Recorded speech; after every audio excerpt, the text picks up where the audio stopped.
আসসালামু আলাইকুম এভরিওয়ান, কেমন আছেন? আশা করছি সবাই খুব ভালো আছেন। আলহামদুলিল্লাহ আমরাও ভালো আছি। তো চলে আসলাম প্রতিদিনের মতো নতুন আরেকটি ব্লগ ভিডিও নিয়ে। রেডি হয়ে বাইরে যাচ্ছি, ওর পাপ্পা বললো যাওয়ার জন্য। আর একটা জিনিসও কিনবো, অনেকদিন ধরে, অনেক বছর ধরে কিনবো। টাকা পয়সা এমনি আসে যায়, কিন্তু এই জিনিসটা আসলে কেনাই হয় না। তাই ফাইনালি বের হয়ে গেলাম। কিন্তু রাস্তার অবস্থা দেখে তো অবাক আমি। পুরাটা রাস্তায় মানুষ, স্টুডেন্ট দিয়ে ভরা, আর বিভিন্ন কাজে ওরা ব্যস্ত। কেউ রং তুলি নিয়ে ব্যস্ত, কেউ ট্রাফিকের নিয়ে ব্যস্ত। তো সব মিলে কিন্তু ওরা ভালোই কাজ করতেছে, কিন্তু কিছু কিছু জিনিস আবার অতিরিক্ত হয়ে যাচ্ছে। যেমন আমি আধা ঘন্টার মতো এখানে বসে আছি রিক্সায়, জ্যাম ছাড়ছি না, কি একটা অবস্থা। তারপরেও কিছু করার নাই, ওরা যা করবে তাই এখন মেনে নিতে হবে আমাদের। তো এই তো অবশেষে চলে আসলাম একটা রাইস কুকার কিনতে। যখন ডিনার সেট কিনছি তখনই হচ্ছে রাইস কুকারটা দেখে গেছিলাম। মেয়েদের হাতে টাকা আসলে সবসময় সংসারে চিন্তাই করে। যখনই আমার হাতে টাকা আসে তখনই আমি সংসারের একটা না একটা জিনিস কিনি। ডিনার সেটটাও আমি কিনেছি, আর এখন রাইস কুকারটাও আমি কিনতে চলে আসছি। তো এগুলো হচ্ছে আসলে পুরুষদের দিয়ে হয় না, মেয়েরাই করতে হয়। তো যাই হোক, এই তো এই রাইস কুকারটা পছন্দ হয়েছে। তো এখন হচ্ছে উনি চেক করে দিতেছে। বিভিন্ন দোকান দেখছি কিন্তু পছন্দ হয় না, পছন্দ হইলে দামে হয় না। তো সব মিলে এটা হচ্ছে যে মানে আমাদের হয়েছে, তো এই জন্য এটা নিচ্ছি।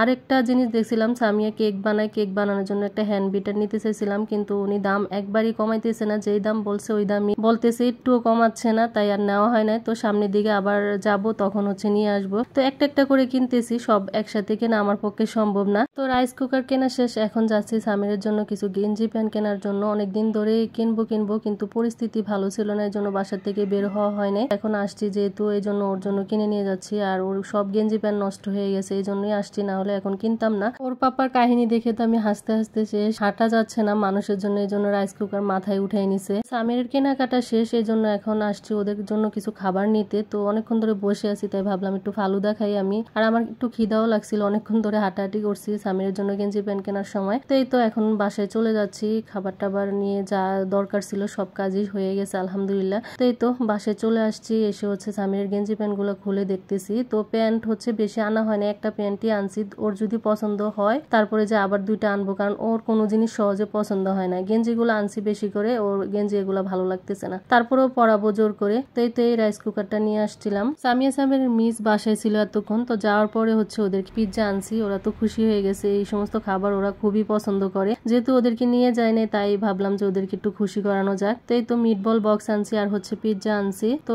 এখন হচ্ছে এখান থেকে আমি ওদেরকে খাইয়ে দিচ্ছি, কারণ এখানে এত অল্প যে বেড়ে বেড়ে দেওয়া যাবে না, এখান থেকে অল্প অল্প করে সবাই খেতে হবে। তো ছেলে মেয়েকে নিয়ে খাওয়া দাওয়া শেষ করলাম, আর ভিডিওটা বড় করতে চাচ্ছি না। তো এই ভিডিওটা কেমন হয়েছে কমেন্টে অবশ্যই জানাবেন। সবাই ভালো থাকবেন, সুস্থ থাকবেন। আল্লাহ হাফিজ, আসসালামু আলাইকুম।